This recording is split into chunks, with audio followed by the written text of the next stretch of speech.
Hi there guys, and welcome to our presentation. We're so excited for you guys to see our solution that is using blockchain technology to solve a real social cause that we believe will make a real impact in the world. So basically what our solution is, it's an ability for the public to get independently verified access to medication from pharmaceutical companies and what sort of side effects these medication may have and how effective they are. So I'll move on and give a bit of an introduction. Okay. One of the biggest problems of modern medicine is trust. With each passing day, we lose faith in big companies and in other humans. In today's pharmaceutical industry, drug leaflets usually contain information about how well medicine works and any bad effects they might cause, which is usually given by drug companies. However, there's a big worry that this information might not always be accurate or trustworthy because it often comes from tests or checks done by the companies making the drugs. These numbers could be influenced by personal views, not enough reporting, or even tend to make the drug seem better. To address these issues, our project proposes leveraging a blockchain technology to create a transparent, decentralized, and tamper-proof system for collecting and analyzing data on both the efficacy and adverse reactions of medications.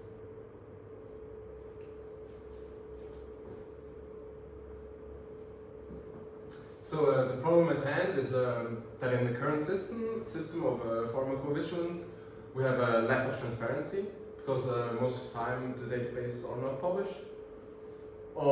We have potential biases because the industry itself has a conflict of interest in reporting the real numbers of adverse side effects.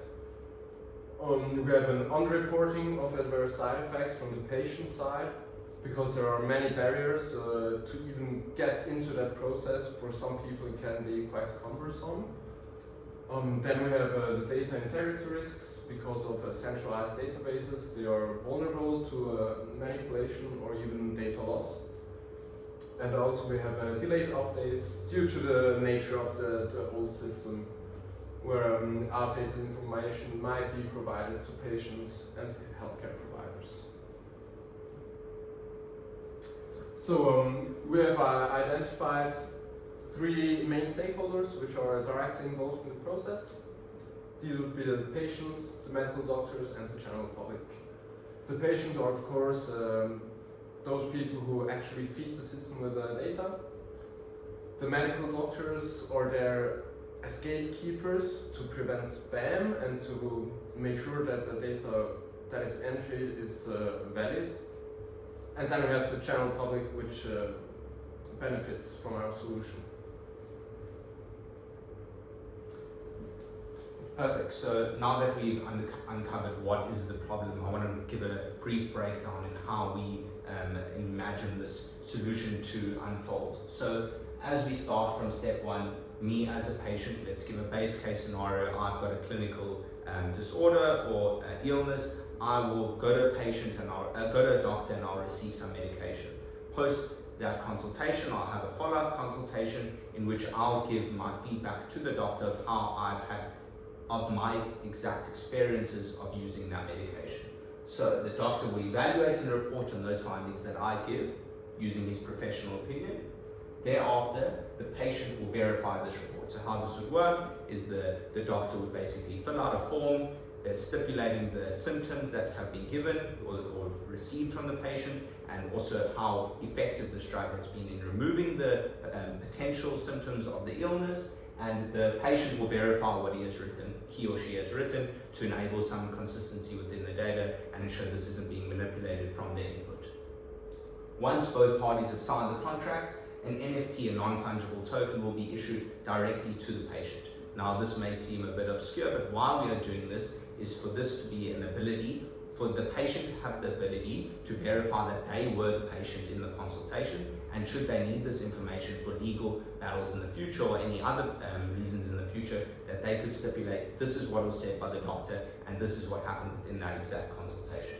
Once it's been issued, the data will be uploaded or the smart contract will be executed and will be posted to the blockchain, in which any potential future patient may have the ability or will have the ability to go on Explorer and get verified and independent reviews of how that people have found the use of this medication, what kind of side effects, and real life independently verified reports of this pharmaceutical company's medication, which I think is really important compared to the pharmaceutical companies, given their own, their own reports of how they have tested the medication.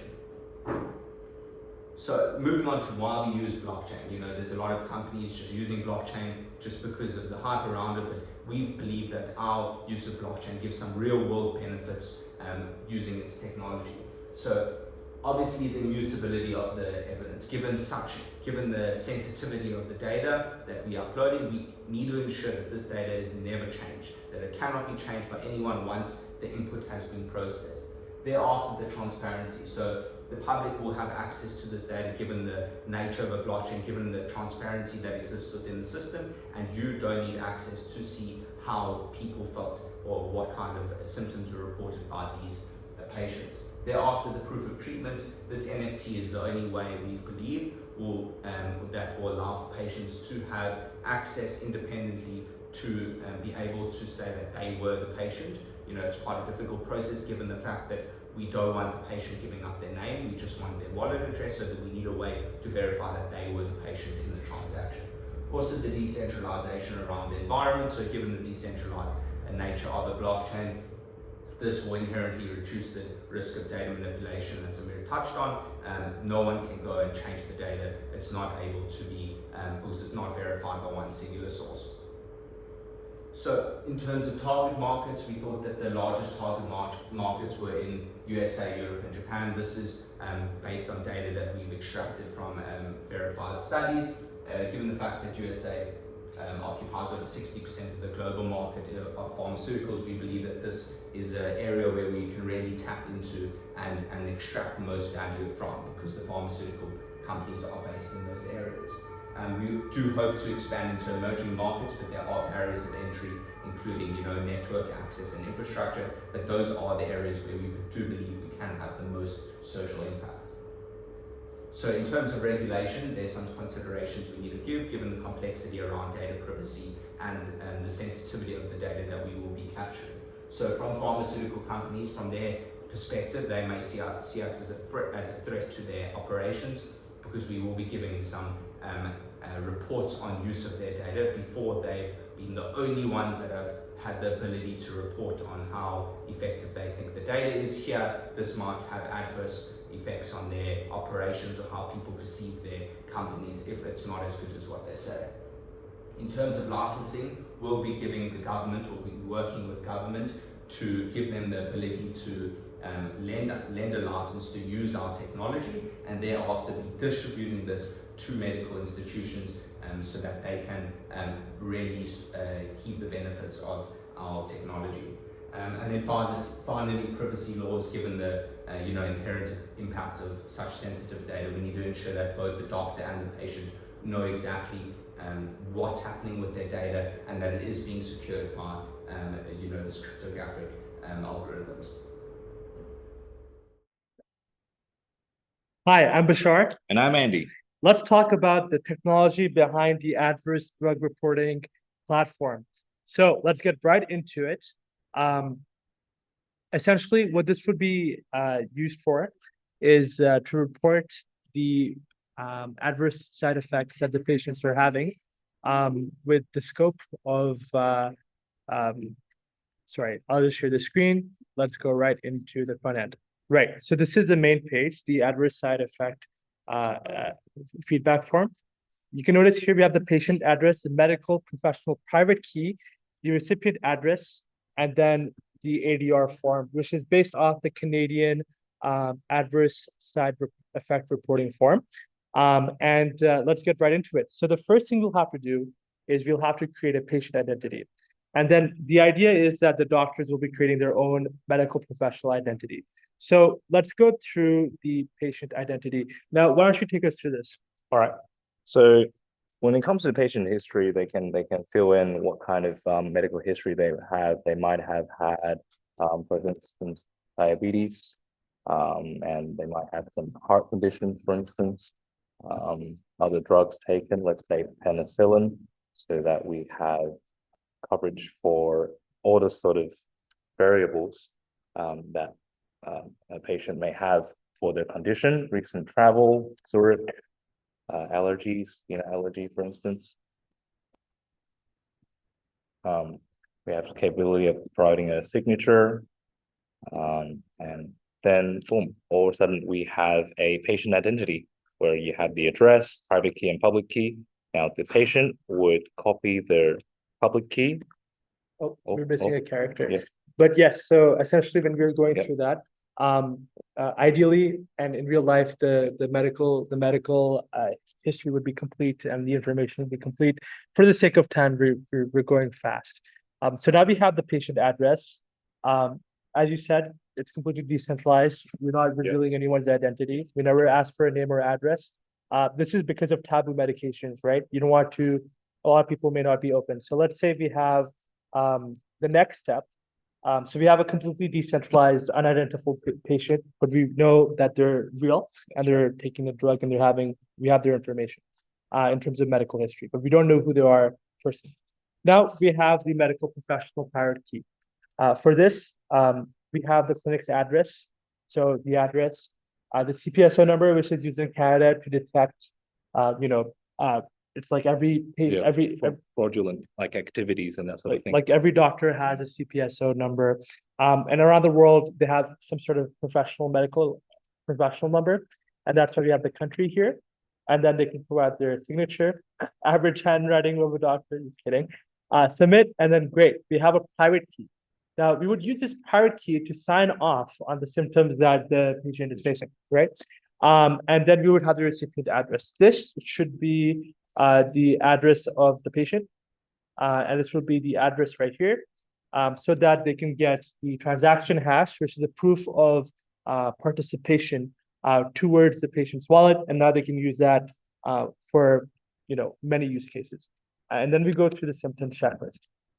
So for the sake of time, we're just gonna pass these. These are all based on relevant real and very common symptoms yeah, patient may be which are provided by the adverse side effect. This is based on the Canadian version of the adverse side effect reporting form, and then submit. And if everything is correct, this is not tampered with, the private key is not tampered with, we should get a transaction hash. And with this transaction hash, we can actually check on the DHealth blockchain that this is indeed on the blockchain. And there you have it. We have our transaction hash on the blockchain.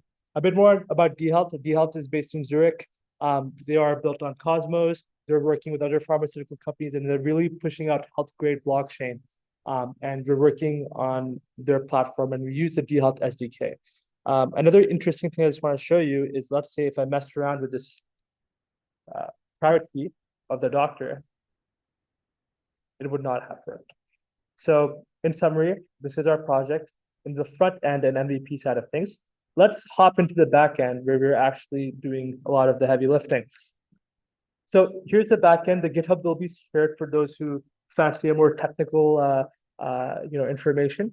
And essentially here we have the patient account being made, the verifier account being made, JSON coming in,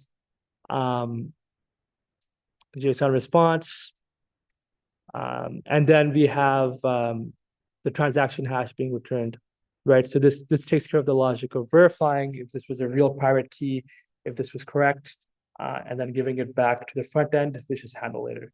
Anyway, it was a pleasure to have you. Yep, and we are hoping to gain some traction with this project, and moving forward, hopefully, we'll be able to deploy this platform globally, and make it more accessible to as many languages as possible, so that we can reach the more remote ethnic groups. Yeah, so this will really decentralize the ability of getting access to the very hard to reach gene pools that are globally. And we're all about making this more accessible, easier to use, so that we can get as much as useful data to make a world a better place. Anyway. See you now. Good Bye. afternoon.